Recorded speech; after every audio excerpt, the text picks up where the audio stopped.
So what I'd show you is the container one, as I'm calling it now. It's fully insulated and lined. It's a bit hard to tell. Hang on.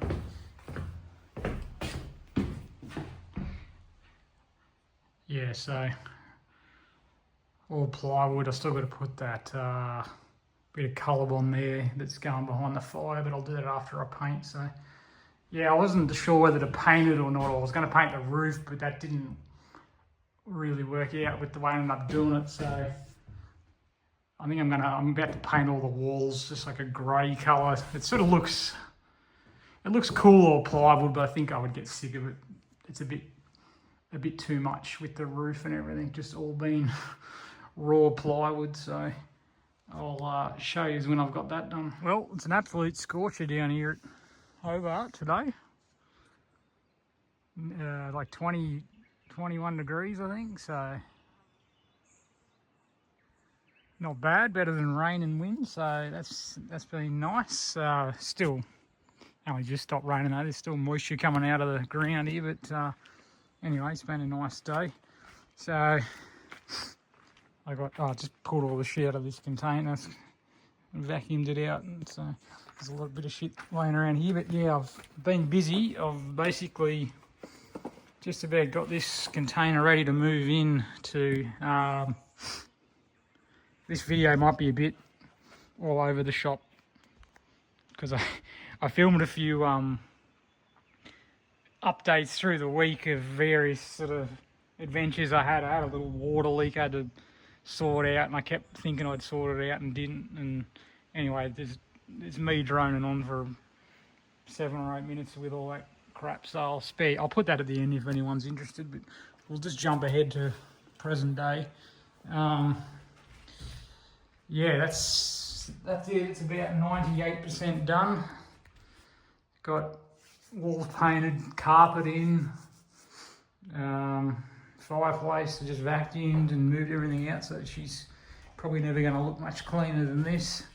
There's still a few little odd jobs I've got to paint around the window frames and a few little bits I just got to come and touch up. But yeah, pretty happy with how it turned out.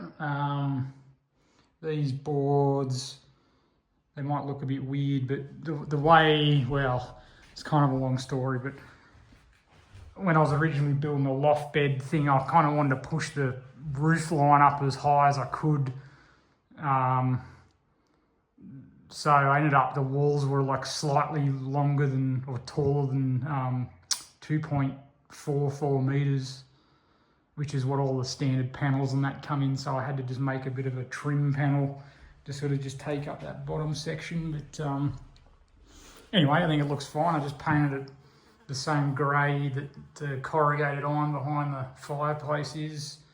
And some of the containers are painted that. Eventually the containers will be painted that on the outside. So I guess that'll tie in. Now the colour, the wall colour, is a bit of a, I don't know.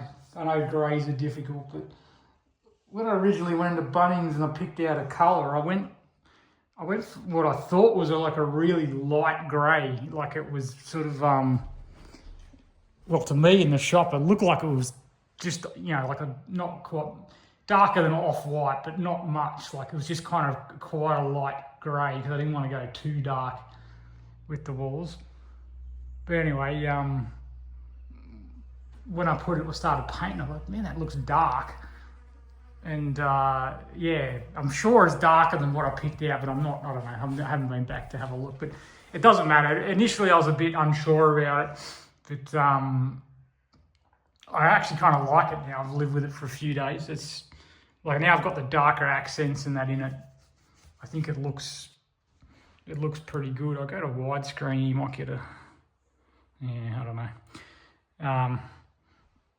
Yeah, I actually quite like the colour. So it changes a lot with the light. Like it looks quite dark when it's sort of dark and gloomy outside, but then when the sun comes up, it becomes quite light looking And it also, like, it takes on weird hues too. Like sometimes it has like a slight brownie to it. So it's pretty interesting. I actually like the colour now. So anyway, and I just knocked together a bed frame this afternoon. It turns out all the furniture stores no longer actually have stock to sell. They're pretty much just a showroom to display their products, and then they tell you to go to their online store to buy them, and they get delivered in 8 weeks or something. So anyway, that wasn't going to work for me, so I just knocked together a king single size bed frame, and I'm looking forward to actually sleeping tonight on my proper mattress. It's been a month or so on the camping mattress. I don't know if I put it out. You would have seen it. Yeah, I'd started building that loft bed I was talking about, and then I just decided it was not going to work. So I think I'll put that in before. So you'll see this before this. Actually, I'll put it in after this. I'll sort of started building it, and then I decided against it. So I'll put it in after this, and then this video is probably long enough for most people. I don't know what else is going on. Oh, I've got to put. I'm just keep looking and spotting things. I've got to put those little pop-on trim panels on those PowerPoints. That's a carbon monoxide sensor for the fireplace, just so I don't kill myself accidentally. And that's about it. The other container hasn't changed. I'm I just got to build a little lounge recliner thing, and put my TV in, and this container will be done then. I'll actually have a finished sort of room to come and relax in, which will be nice. And then I'll start on the kitchen and bathroom over there. Croc update. Just driving on Church Road. I'm about 3 k's from my place. There's a croc on the side of the road which I pulled up, but it's not mine. It's a different colour and it looks bigger, but very interesting what is going on with the croc thieves of Church Road. I'm not sure. And just thought I'd give you a look at the bit more kitted out. Got the recliner chair, the TV mounted on the wall.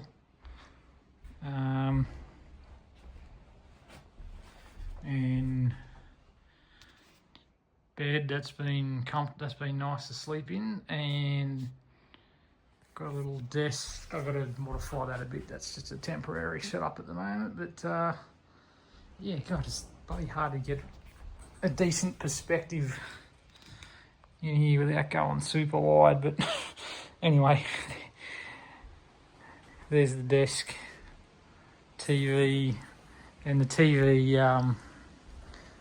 I got it on a swivel mount with a sound bar and that on it, so I can move it out or whatever if I want. And the same with the lounge. That's why I went with that style of lounge, because I sort of want to be able to move it around. Figured it'd be nice to actually sit right in front of the fire when it's super cold, and I can swing the TV around and have it face me, or I can really lay in bed and watch TV too, I guess, if I want. So anyway, that's about it for now. Well, I spent the afternoon making this loft bed. I started to make it anyway. Platform that I'd mentioned a few times. The idea was to have like a raised sort of loft bed with a couple of stairs going up here, and then like a desk. I just put that there to visualize a small desk kind of sitting there. But now that I'm actually looking at it, I don't think it's actually worth it. It's just a bit, I don't know, the height is sort of just a bit awkward. I put this about as low as high up that way as I could, where I think I'd be able to get the mattress on top and then still be able to like sit up in bed and not hit me head on the roof. But then you're sort of just left with this. This is sort of just at like chest height, maybe a little bit higher. And then I don't really know what I would do with the room it creates under it. Like you can't, it's too low for like a desk or anything like that. It'd just be storage really, which I guess would be kind of handy, but I don't really, like I've got 3 containers. I don't really need, I'm not desperate for room or anything. So when I think about the complication it's going to create, having to build like 2 or 3 stairs going up to it, and then I'm going to have a little sort of thing coming across here so I can actually get into bed. I just don't think it's worth the effort. I think I'll just buy a like a bed frame. I can still have some storage underneath it in boxes and whatever, and I won't have a pain in the ass of going upstairs and shit to get into bed and making me bed and whatnot. And then it sort of leaves me a bit more flexible in the future. I can change the layout and whatnot. So I think I'll just scrap it. Well, part of the ups and downs, I had this fireplace installed for a month, and it's rained every day just about. Hasn't leaked. Anyway, yesterday I finished. I got all this trim panel and everything sorted on there finally. I was about to put the carpets in this morning, and then I'm sitting there this morning, sitting next to the fire, and hear it start fucking dripping. So yeah, it waited literally to the day after I'd put all the finishing stuff on, and there's this one little drip coming in. It looks like I've just been up on the roof. It looks like it's like the rubber boot thing. There's water just pooling up in one little spot on the top of the container, and it must be just slowly seeping in. So I'll go up there and sort it out. And I just never know what to think with that kind of thing. Is it good luck that it happened now before I got the carpets in, or is it just bad luck that it's freaking been perfectly fine for a month and then the day after I put all the shit on it, like, I don't know. Well, I think I got the leak sorted. It's one of those things with a container, because they're dead flat on the roof. Like any small amount of leveling you do, it really changes where the water sheets off them. I think that's what happened, because it was a couple of weeks ago. I did just level one corner of the container up a little bit, and it must have just moved. It just changed a little bit where the water was sitting, and it was started to pool. I probably should have done this video up on the roof, but anyway, there's a rubber, what do they call it?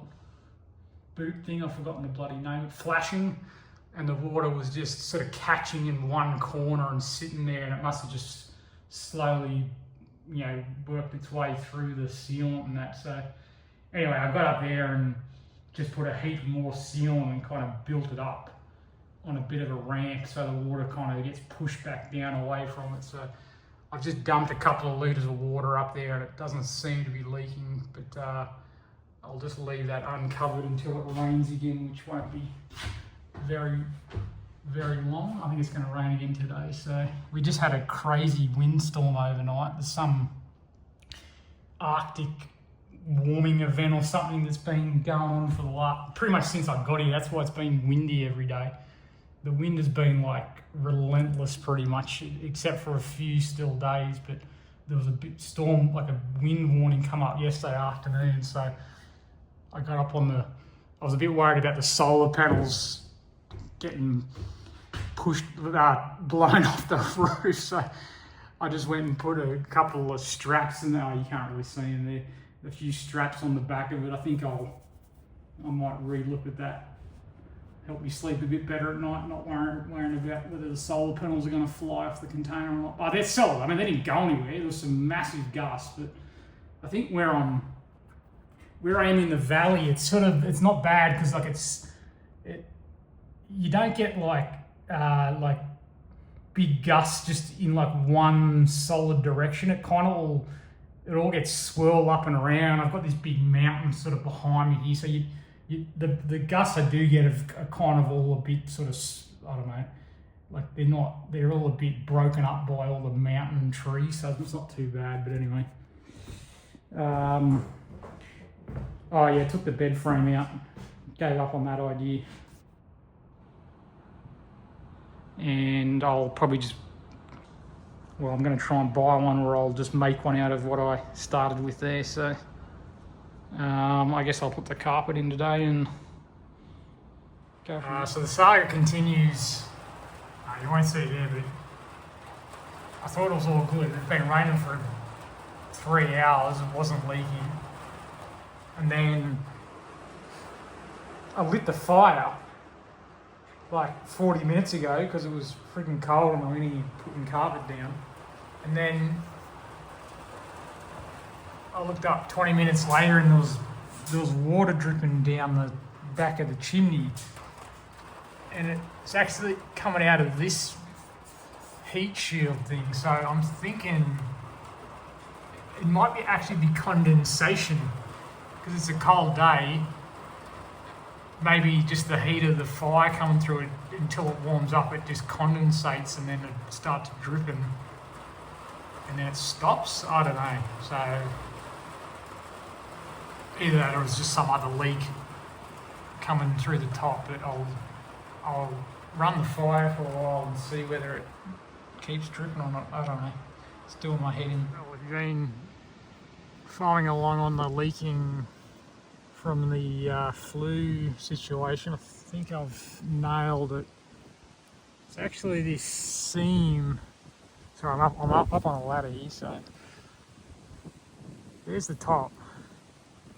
It's this seam in like a.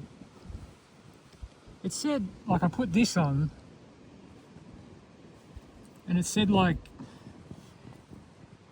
you shouldn't need to silicone where it seals, but like it had this big, I remember doing it, it had this big gap where that goes, like where the seam is. I put a bit of extra silicone on it, but obviously not enough. I just poured it out of a milk jug full of water, and it just pisses in when you pour it right on there. So I don't know, seems like a weird design, unless I've fucked something up when I installed it, which is possible. The instructions for this flue were absolutely atrocious, so I pretty much just made it up as I went. But yeah, I don't know. Anyway, at least I know where it's coming from now. That's one problem solved. I'll wait till it's actually dried out properly tomorrow. It's meant to be sunny tomorrow. I guess I'll just run a big bead of silicone right up the whole thing to the top. That'll do.